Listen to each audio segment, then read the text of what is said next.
Pour moi, vraiment pour moi, même si ça n'arrivera pas ce soir, si le Real Madrid s'impose, vraiment tout au long de la saison, je pense pas que ça va le faire sans remplacer Benzema, tout ça. Vraiment, je trouve que c'est un gros problème pour eux. Après, je connais pas tout ce club, donc je les laisse, ouais, vraiment, je les laisse faire n'importe quoi, ça m'est égal. Mais non, non, je pense vraiment que cette saison c'est pour nous et ça va aussi se jouer ce soir, évidemment, enfin cet après-midi. Et ouais, après la saison est longue, hein, on est qu'en octobre. Hein.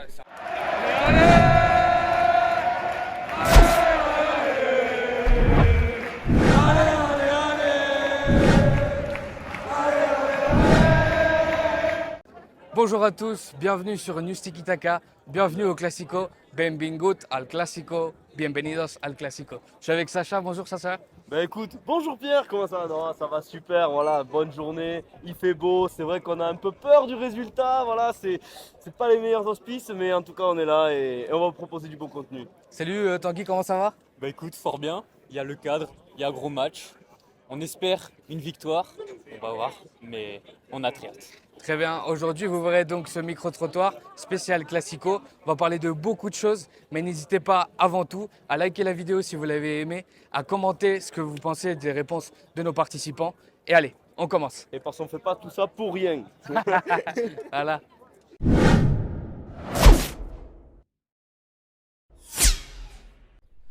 Et allez, on se retrouve directement, le premier intervenant. Comment ça va? Je crois que tu viens de France, présente-toi à nous. Alors moi je m'appelle Willy, je viens de la banlieue parisienne et je suis venu aujourd'hui pour la victoire barcelonaise. Hein.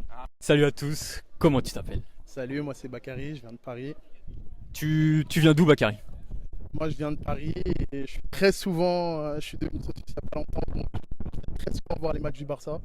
À quelle fréquence tu viens ici, au Barça, à Montjuic? Eh ben, je viens ici tous les mois. Tous les mois. Tous les mois. Tous les mois. Et moi je voulais savoir, déjà il y a eu changement de stade cet été. Qu'est-ce que tu penses de ce cadre? Voilà, c'est le Classico. Qu'est-ce que tu penses de tout ça? Bah alors moi je vais pas vous mentir, je suis un très grand habitué du Camp Nou. Le Camp Nou on y a notre confort, nos habitudes. Donc moi quand j'ai appris qu'on allait déménager à Montjuic, j'étais très réticent et surtout je me suis dit que j'allais y venir une fois parce que c'est le Barça, mais qu'après j'allais plus jamais y revenir. Au final, c'était un très joli stade. C'est un très joli stade, hyper agréable et quand tu es bien placé, tu peux y passer un super bon moment. Un peu plus cher que le Camp Nou, mais en même temps c'est normal, il y a moins de place. Mais sinon, c'est un très joli stade à venir visiter. Hola, ¿cómo te llamas? Enric. Perfecto. Henri. Henri. Henri. Thierry Henry. Thierry Henry. Yeah.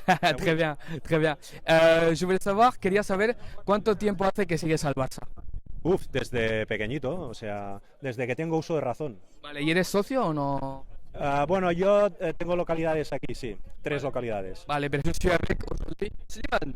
Très bien, Slimane. Ça fait combien de temps que tu suis le Barça? Et ben, je suis le Barça activement depuis 2013. Ok, donc ça fait. Un petit moment déjà. Est-ce que tu es socio du coup du Barça? Absolument, ouais. Très bien, très bien. Super. Aujourd'hui, c'est ton combienième Classico? C'est mon troisième Classico. Troisième. Très bien. Ok.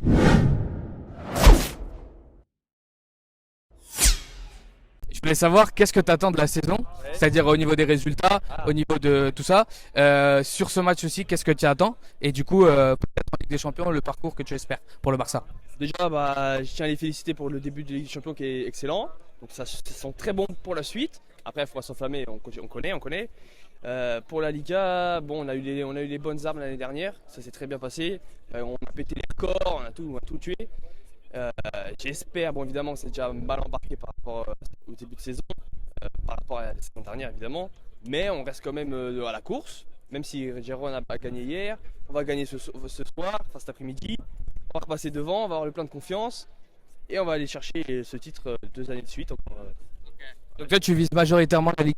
Là, je vais pas dire que je vise la Ligue des Champions, ça serait un peu, je le souhaite de tout cœur, mais ça serait un peu trop. Pour reprendre une deuxième Liga et reprendre toutes les coupes derrière et aller pour un bon parcours LDC, et puis ça sera déjà très bien. Pour tout le côté positif, on va dire que on est invaincu. La Liga, comptablement, ça va, ça se passe bien. On aurait quand même pu faire mieux. Après, il y a eu des faits de jeu, il y a eu surtout les blessures. On se rappelle du penalty oublié à Getafe Pas première que. journée, ça a donné le temps, non? Pas que. Mais ouais, ça a donné le ton. Et donc voilà, côté positif, c'est ce qu'on a engrangé comme point en Ligue des Champions, même si on est un petit peu obligé vu la poule. Et après voilà, les points négatifs, ça va être surtout les blessures. Donc on n'a pas pu mettre vraiment en place notre jeu. On n'a pas pu répéter les gammes. Donc voilà, on va voir ce qui va se passer aujourd'hui. Mais moi, je suis confiant, moi. Bon, on ressent la confiance, ça se voit dans le regard, honnêtement, là, ouais, vous le voyez, ce mec-là, il est déterminé. Tu vois, justement, tu nous parlais un peu de cette équipe, il y a eu des blessures, voilà, des problèmes de rodage et tout. Toi, justement, quel est le joueur dans cette équipe, au niveau des nouvelles recrues, voilà, qui te plaît le plus, sur qui tu attends le plus pour ce Classico? Alors c'est une fausse nouvelle recrue, mais je crois savoir qu'aujourd'hui Fermin il va être titulaire. Exactement, le petit au numéro 32. Ouais, exactement, il nous montre beaucoup de choses. Et là j'ai cru voir que Marca ils étaient un petit peu en panique, là il faisait des unes en parlant de lui. Donc je pense que moi je vais compter sur Fermin, même si évidemment voilà, on va pas trop lui en demander, mais voilà, ça m'étonnerait pas qu'il nous montre des belles choses aujourd'hui. Bueno, yo al Barça lo veo bien, ¿no? Lo que pasa es que tenemos jugadores importantes que no llegan para el Clásico, ¿no? De Jong no se ha podido incorporar, ¿no? Ya veremos cómo está Lewandowski. O sea, hay gente importante que se ha incorporado, quizás no muy rodada, ¿no? El francés también, ¿no? Koundé. Quizás en el Madrid en esto viene más rodado, ¿no? Pero bueno, yo confío, ¿no? En la gente joven también. Alors moi, très honnêtement, avec tous les blessés, l'état de forme et celui du Real, je partirais pas aussi défaitiste qu'on pourrait le croire parce que moi, je regarde tous les matchs du Real également. Et ce que j'ai pu constater, c'est que on se concentre surtout sur nos points faibles à nous, mais pas les leurs. Et défensivement, je nous trouve meilleurs. Au milieu, un peu moins parce que physiquement, ils sont beaucoup plus forts et moins sujets aux blessures. La seule zone qui m'inquiète, c'est l'attaque. C'est l'attaque. Enfin, tout en sachant que l'entente Vinicius Rodrigo au Real Madrid, elle est très mauvaise parce qu'ils n'ont pas de neuf, donc pas de point de fixation et que ça les empêche de bien combiner sur le côté tous les deux. Mais nous, on doit compter sur la même triplette offensive depuis pas mal de matchs par rapport aux blessures et ça, c'est quelque chose qui m'inquiète parce que moi, j'adore les jeunes, j'adore la Masia. Mais pour moi, un match aussi important, on devrait pouvoir compter sur tout le cadre. Par exemple, Lamine Yamal, aujourd'hui, avec tous les joueurs présents, je ne le ferai pas jouer. Mais aujourd'hui, on va probablement le voir parce qu'on n'a pas le choix. Je le ferai jouer, mais je le ferai rentrer en fonction de comment se déroule le match. Mais je ne le ferai pas démarrer titulaire. Là, par exemple, que ce soit dans toutes les compos probables ou dans toutes les compos que j'ai pu demander à mes amis, aux personnes qui sont susceptibles de regarder le match, Lamine Yamal est automatiquement intégré à ces 11 et ça c'est quelque chose, ça malheureusement, enfin heureusement parce que c'est un jeune beau talent, mais malheureusement c'est quelque chose qui démontre que malgré tous les moyens qu'on met pour renforcer notre équipe, chaque année on a le même problème au même moment. Les matchs importants de fin d'année nous obligent à surutiliser nos jeunes.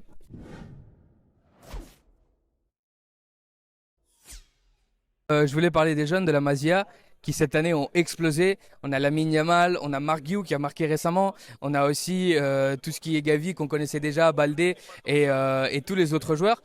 Qu'est-ce que ça te dit ça? Parce que nous, notre génération, on est habitué justement à ces prodiges de la Masia, Xavi, Iniesta, Messi, Busquets, tous ces joueurs-là qui au final sont devenus des grands joueurs. Est-ce que pour toi cette génération elle est prête à peut-être relever le défi qu'ont relevé les joueurs par le passé? Ouais, franchement, les cracks qui nous sortent là, c'est quoi ça? Et ça va encore continuer l'année prochaine, dans 2 ans, dans 3 ans, c'est ouf. Non, franchement, c'est ouf. C'est des gamins, ils ont 16 ans, 17 ans. Ouah.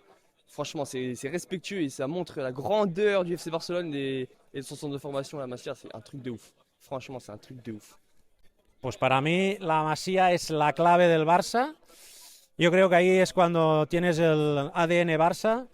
Creo que los valores es fundamental, no solo en la Masía, en cualquier niño cuando empieza a crecer es clave, ¿no? Pues que los padres inculquen valores a sus hijos, ¿no? Y aquí pues en el deporte es lo mismo, ¿no? Responsabilidad, sacrificio. es crear al jugador no solo en el estilo del Barça, sino como persona, ¿no? Y si hablamos, por ejemplo, del tema económico, que ahora el Barça pues, no pasa por su mejor momento, el hecho de tener la Masía, oye, pues nos está ayudando a que gente joven, con calidad, pueda suplir posibles bajas, ¿no? Alors Fermín Lopez, comme tous les autres joueurs de la Masia qu'on a pu voir, qu'on voit et qu'on pourra voir à l'avenir, déjà c'est en partie grâce à eux que le Barça n'a pas totalement coulé parce on a cette chance immense d'avoir la Masia. Fermín Lopez, comme tout le monde, je m'y attendais pas du tout. Je le connaissais un petit peu parce que je regarde les matchs du Barça Athletic, les juvéniles, donc je le connaissais un petit peu. J'ai un peu suivi son prêt qui s'est avéré très concluant. Et c'est très très rare qu'un joueur du Barça aille en prêt et revienne tout péter comme ça. Donc je vais pas m'enflammer évidemment parce qu'il faut quand même qu'il montre encore qu'il ait sa place dans cette équipe. Mais c'est vraiment une belle promesse pour l'avenir. Et avec des joueurs comme ça, j'ai vraiment pas peur pour nous.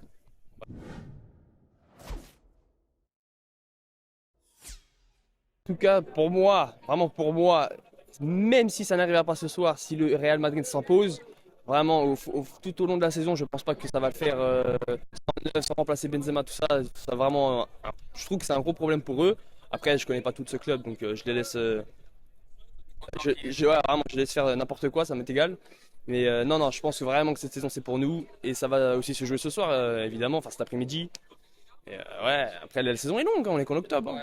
Toi, est-ce que tu t'attends à un match plutôt comme les précédents ici à Montjuic, c'est-à-dire vraiment un Barça qui s'impose, mais qui s'impose dans la douleur, ou alors carrément vraiment, tu penses que ça peut devenir un match référence pour continuer dans ton pronostic? Match référence, je l'espère. Après, je pense pas que le Real va fermer le jeu comme beaucoup d'équipes ont fait ici. Donc voilà. Après, il y a d'autres paramètres aussi qui rentrent en compte. Hein. Je vais pas parler de Manzano, mais quand même un petit peu. Ouais, donc moi, je m'attends à un match serré.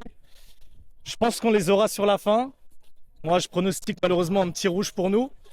Mais je pronostique aussi la victoire. Donc un petit rouge vers la 70-75e. J'essaye d'être assez précis. À ce moment-là, il y aura 1-1, tu vois. On va prendre le rouge, on va pas être bien, on va être dans le mal. Et à la 85-86e, Robert, il va nous mettre une petite tête. Il sera rentré d'ici là. Et ça va le faire, on va gagner 2-1. Moi, je vois bien une petite victoire 2-1. Moi. Alors moi, je suis très critique avec Xavi, mais parfois, je trouve qu'il fait des choix. Je trouve qu'il fait des choix qui nous mettent un peu dans l'embarras. Mais après, ce que je lui concède par rapport à la saison dernière, c'est que cette année, il fait ses changements beaucoup plus tôt, il est beaucoup plus pragmatique. Et que en vrai, là, je ne peux pas vraiment lui reprocher grand-chose parce qu'il fait surtout avec ce qu'il a. Et moi, je suis venu voir quasiment tous les derniers matchs. Et ils se sont tous déroulés de la même façon. On a eu beau avoir une possession et une domination parfois écrasante et parfois non sur notre adversaire. Ça se décantait en fin de match. Ouais. À chaque fois, grâce à nos remplaçants.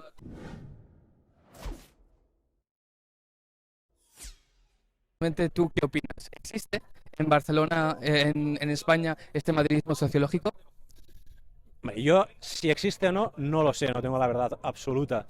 Yo lo que tengo claro, y coincido con Chan Laporta, es que creo que cuando el Barça estaba en su época, que lo ganábamos todo, ganamos 6 títulos con Pep Guardiola, por juego, por calidad de jugadores, sobre todo por juego, y por títulos, pues evidentemente esto no le gusta, ¿no? a tu rival, ¿no? Dile madridismo sociológico, no lo sé. Ahora, por si me lo preguntas, tema de posibles pagos a árbitros y tal, tampoco no sé si se hicieron o no, no sé si se habían hecho para saber cómo arbitra uno, para preparar los partidos, no lo sé, pero lo que tengo claro es que cuando el Barça ganaba por la calidad de los jugadores y ganaba por la forma de jugar. No creo en absoluto que por el hecho de pagar por informes o no de árbitros hacía que decantase la balance, ¿no? En absoluto. Tu penses de l'arbitrage depuis le début de la saison? Parce que là, c'est quand même un dossier un peu chaud. Hein. On sent que le Barça, franchement, il y a certains matchs, les décisions ne sont pas heureuses et, allez, quelques centaines de kilomètres un peu plus bas, le sourire est présent. Bah, moi, le problème, c'est comme je dis à tout le monde, hein, je parle souvent d'arbitrage. Malheureusement, je préférais ne pas en parler et j'invite juste les personnes à regarder les matchs. Tu regardes un match du Barça, à la fin du match, tu m'en parles. Et fin, hein. Il y a eu beaucoup de décisions malheureuses. Malheureusement, avec nous, quand il y a un doute, il n'y a pas de doute, mais c'est pas comme une autre équipe qui a un maillot blanc. Quand il y a un doute, il n'y a pas de doute, mais pour eux. Et là, malheureusement, pour nous, c'est pas le cas. Donc, c'est ça aussi qui nous a coûté quelques points, je pense. Donc, évidemment que ça excuse pas tout, mais il y a eu quelques fins de match, Rétafé, même Mallorca, il y a eu des petits trucs un petit peu bizarres. Donc voilà, hein, on espère qu'il va être au moins à peu près équitable aujourd'hui, Manzano.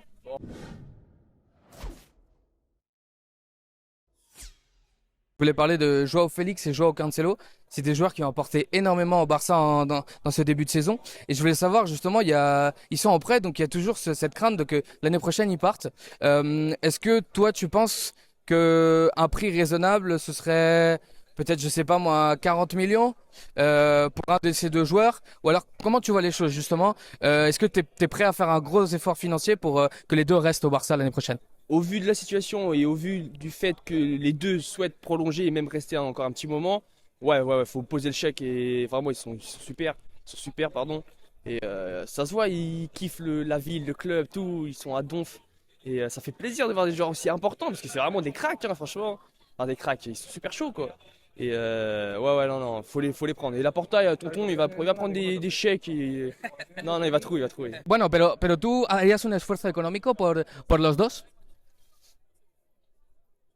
Siempre lo primero es el club, es el Barça. Entonces, si esto no perjudica a la entidad, sí. Si tuviese que escoger uno de los dos, Joao Félix. Ça fait très longtemps que ce joueur, je le veux au Barça. Je me suis toujours dit que c'était le joueur qu'il nous fallait. Cette année, quand on l'a pris, je me suis direct hype un peu pour lui. Et tout ce que j'ai vu de lui me donne raison en fait. Parce que contrairement à Ousmane Dembélé, même si ses stats ne parlent pas beaucoup pour lui depuis qu'il est là, il apporte tellement sur son côté gauche. Il peut jouer faux neuf, il peut tourner autour de l'attaquant. À chaque fois qu'il touche le ballon, il se passe quelque chose. Et surtout, c'est une sorte de danger permanent. Dembélé, il était droitier et gaucher, donc on ne savait jamais d'où le danger peut venir. Mais là, avec Joao Félix, le danger, il est permanent. Et je suis convaincu qu'aujourd'hui, il va être la clé de ce qui va nous donner la victoire. Pues para mí la Masía es la clave del Barça. Yo creo que ahí es cuando tienes el ADN Barça. Creo que los valores es fundamental, no solo en la Masía, en cualquier niño cuando empieza a crecer.